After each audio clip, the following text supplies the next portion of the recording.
Welcome everybody. This is a brand new series. It's a brand new video in the Tears of Kingdom Theories series, right? Last night, me and Kyrie here were checking out a rather peculiar image that's been spreading around on Twitter and on Facebook and everything else about one of the images from the trailer of Tears of the Kingdom. This image has excuse me, sorry. It has odd writing in it on the very far bottom right hand corner. And a lot of people want to use these mirrored images to avoid copyrights, which I get is a good way to do it. But this is not one of those cases. What would you say? You're going to copyright something, be sure to make sure it's not backwards or a different type of writing. Yeah. Because we went back and looked at both images and they were a totally different style of writing, and people were reading it line by line. No, you read them column by column. They're written in kanji, which is Japanese, or in a kanji style Japanese text. In a roundabout way. Yeah. Well, we did some digging around. We did some digging around about the different translations for the Hylian, for the Gerudo, for the Skyloft, and down to Twili, was it? We didn't look at the Twili. No, we didn't, but they didn't have it on there. No, well, you get the gist. We've been looking through all of those, through all the translation, all the letter It's not Hylian, it's not Gerudo, it's not even Skyloftian. And only one tribe that's left that is known. It is Zonai. Zonai is also known as the. Zonai is also known. Sorry about that. We got a little boy here who wants to be fussy.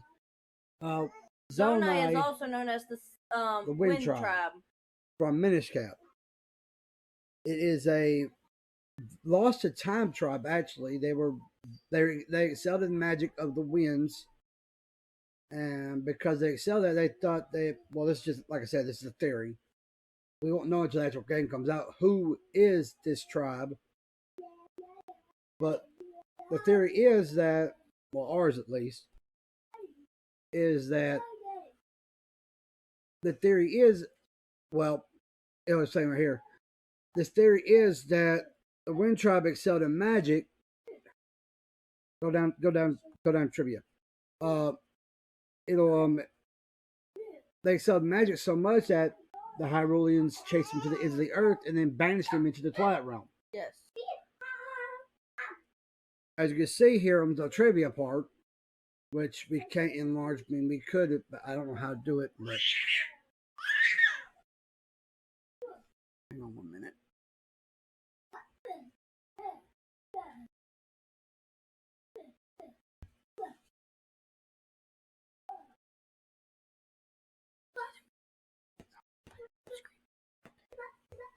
All right. Well, I can't enlarge it, but if you follow me here on trivia, the first bullet point says Twilight Princess and Skyward Sword also features races that live in the sky. The Okoa in the City in the Sky and the Hylians in the Skyloft, respectively. Much like the people of Skyloft, the Wind Tribe also sometimes refer to the Kingdom of Hyrule as the Surface.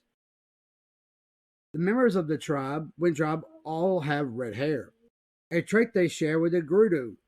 Gross is another resident of the sky with red hair. Third one. Only a few people in the Skyloft that make an exception. There's a few that's got black. And then there's Zelda who's got blonde, and Link who's got brown. Well, he's sandy blonde. But still, there's 3 people there that make that exception. Yeah, and then there's a third bullet point. Like many other races in the Zelda series, the names of many of the Wind Tribe members fit a theme. In this case, the members of the Wind Tribe are related to weather. A Sirit is a cold Mediterranean wind. A Gangrel comes from Gangrel, a hot Mediterranean wind. A caprice is a sudden, unexpected change. A caprice can occur in weather. A gale is a very strong wind. Haley comes from hail, which is precipitated lumps of ice. Florus comes from the snow flurry, which is a brief snow shower. Strato, which is a member of the Wind Tribe in Minish Cap, which allows Link to go up to the city in the wind, the city of the winds in the sky, is a shortened form of stratosphere. It's shortened form of stratosphere, the layer of the Earth's atmosphere just above the troposphere. The troposphere contains the majority of the clouds, so Strato's name may literally mean above the clouds. Scroll down to references. It's right there. First reference was in the Zelda Encyclopedia by Dark Horse Books on page 52. We are the tribe of the winds. Long have we lived with the winds. We have mastered them. Now we join them. Those who come seeking our power must play the notes Zephyr teaches. Stone tablet, the Minish Cap. Another one. The people who built the wind ruins. They now live above the clouds, suspended by their own magic ability to control the wind. Figurine, the Minish Cap. Although we are the Wind Tribe, we too once lived on the surface. Once a place you once knew. That's all it gives you. Nope, it gives more. Once a place that you once called the Wind Ruins was to us a home. Caprice, the Minish Cap.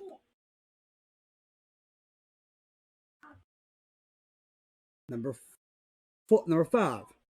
Our tribe abandoned the place you call the Wind Ruins. With our magic, we moved our palace up into the skies. We are the Wind Tribe. Syrup, the Minish Cap. I do believe this is where the tribe of winds once lived. They left for the heavens and taken their element with them. Eslop, the Minish Cap. In this tower dwell the people of the Wind Tribe. We left your service world long ago to serve a greater duty. We now protect the gate to the Palace of Winds, where the wind element lies. Strato, the Minish Cap. Number 8. These are all references from the game Minish Cap. And if you look in Tears of the Kingdom, there's a lot of echoes back to Minish Cap. Mm-hmm. Whereas in Breath of the Wild, there's a lot of echoes back to Skyward Sword. So in a way, they're retelling the series in a different format. In a different light. Yeah, in a different format and light. So this is actually the second game of the series in the timeline. The very first timeline before it skews off into 3 tangents. They're retelling the series in a way. They're rebooting the series in a way. That's my theory anyway. The Wind Tribe. They live here to protect the Palace of Winds. Number 8. Where the wind element lies. Strato, the Minish Cap. Number 9. This is the home of the Wind Tribe. We left the surface long ago. We guard into the Palace of Winds. In this palace, the wind element resides. Non-applicable, the Minish Cap.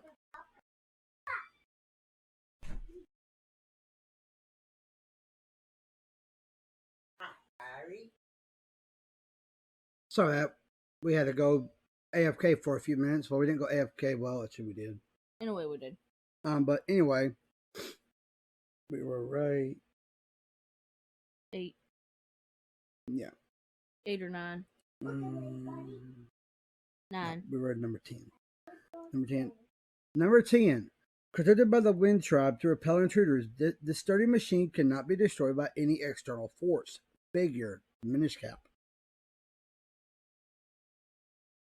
Those who come seeking our power must play the note Zephyr teaches. May they lead you onward to the power that you seek. Stone tablet, the Minish Cap. We of the Wind Tribe are very skilled at finding kinstone pieces. So skilled, in fact, that we have more of them than we can manage. We can't even store them all. I wish someone would take a few from us. Florus, the Minish Cap. I bet if I could use a kinstone, I could call a good homeward wind Gale, the Minish Cap. As you see, and if you remember in the trailer, we saw a gale force wind rise up from where the Hyrule Castle is. Yep. Gale again refers to a strong wind. Meaning, I don't think we had to go through all the references. No, but that's good enough. And all this comes from Zelda.fandom.com, where everybody's done the research about the game Minish Cap and all this good stuff. But what I want to point out the most is people need to stop trying to translate stuff like in America. America. Don't take it line by line. Take it column by column. And Read mind it you, read it not just kanji that. style. Sometimes You won't find the key. it's not that. Sometimes the wording is backwards from the American version. Mm-hmm. Because look at Spanish and French and German and Italian. A lot of it is backwards from the way we speak. I'll also point out that according to Nintendo, Tears of the Kingdom will be a Multilingual multilingual a multilingual production.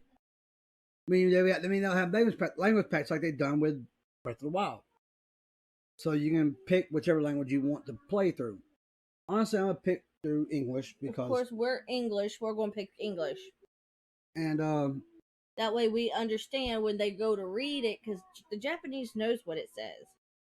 the translation between Japanese and English can kind of differ.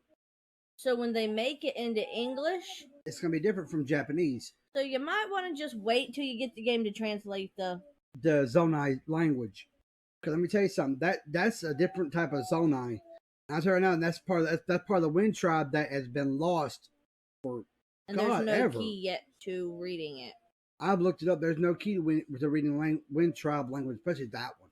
Or any of that language, for matter. I've scratched my brain on it. The last thing I want to bring up is Tears of the Kingdom is going to be one big game. It's got mainly two levels of the world, sky and surface. Basically, like Skyward Sword, yes. It had 2 levels of the world. You had your sky loft, and when you dove down, you were diving down into the surface. You dove to the surface and did stuff there like you did up in Skyloft. And from what I can see, that this is exactly what's going to happen in this game, because you're going to bounce back and forth, back and forth, back and forth, back and forth. But that's going to be fun because that makes the game bigger, makes the upper world bigger, makes it bigger than what it was. I'm going to have fun with it. And the one thing I'm going to really enjoy is this. If there's actual dungeons like we think there is, that's going to be fun. Going back to dungeon crawling, that's going to be fun. It's going to be better than going back to Ocarina of Time layout. Hey, don't get me wrong. I don't mind the shrines. The shrines are annoying though after a while. But they do get annoying. Because you got to tilt the controller. They could done better with the motion controls with some of the puzzles. Because think of the Switch. If you play, how are you going to do that with the Switch in hand? That's kind of hard. Hey, actually, but meh. It's semantics at this point. All we're saying is don't believe everything you see people putting on YouTube. Wait till the game comes out and make a decision for yourself. Because we saw last night what we saw, and it kind of like, this makes no sense. The poem made no sense. It literally made no sense except for one part of the poem. In a way it did, because it stated that one part of the poem didn't make sense. And it was this one. Let me see if I can find it. Where is that? Right here. Yeah. Sun sets, the moon turns red. That makes sense. That would connect it to Breath of the Wild. That's a reference to Breath of the Wild. That's the blood moon when Calamity Ganon was returning and bringing back his power level back to max. And then once it hit max, it would wane. Like the sun, like the moon waxes and wanes, right? Mm-hmm. But then again, we don't know what it all means yet. That part I believe is right, but they're trying to literally make sense where there's no sense to be made yet because we don't have the key. So there's a key. Try to translate. Again, this is all speculation. It's all theories on our part. We're not going to try to make too many theories, but when something like that comes to, we're gonna call it out. Gamer Jesse, you did good, but you can do better. This one's the one calling everything out. I mean, like I don't mind joining for the theory part, but the calling out to all him. I've already called somebody out in the past. Y'all know who he is. But as I said, if you're gonna try to translate an ancient language, make sure you get the right picture, man. That's all I'm gonna say. Because the picture I'm looking at here is not the same picture as it was shown in the direct. Sorry. Just calling it like I see it. And if you got a problem with that, man, then maybe look inward and not try to make sense where there's no sense to be made just yet. And don't hold it over this one's head. Please don't hold it against me. I'm just calling it like I see it. Shut up. And if you like this type of content, please leave a like, comment, share, subscribe, and turn post notification on. The reference today's video is zelda.fandom.com/wiki/the Wind Tribe. We'll put the link in the description. When it comes to it. Also, be looking out for another video today. We are getting a new delivery in today. It's for my Switch. It's a hard case. And this will begin our celebration for... Next month is his birthday. Mm-hmm. So I decided to go online and get a couple gifts. And I know one of them is exactly what I've got. Mm-hmm. It is just a copy of what I got. It works. I have a messenger bag that is the Breath of the Wild. Messenger bag. It's a limited edition. And I decided to go on eBay and buy him a limited edition messenger bag. Yep. Just like mine. Yep. And today we're getting in... And today he's getting in a Zelda Breath of the Wild hard case dockable cover for my Switch. And it's going to have thumb grips and everything. So we will do a unboxing video for that when it gets here. So please like, share, and subscribe. I'm DJ Kyrie. I am DJ Dark. Remember, everybody, don't believe what you see, only half of what you hear. Let me tell you something also. When it comes to Zelda, you never can guess what's going to happen next. Stay tuned for the next theory. And keep your swords pointed skyward. And we will see you in the next one. Remember, everybody, watch your back. I got you.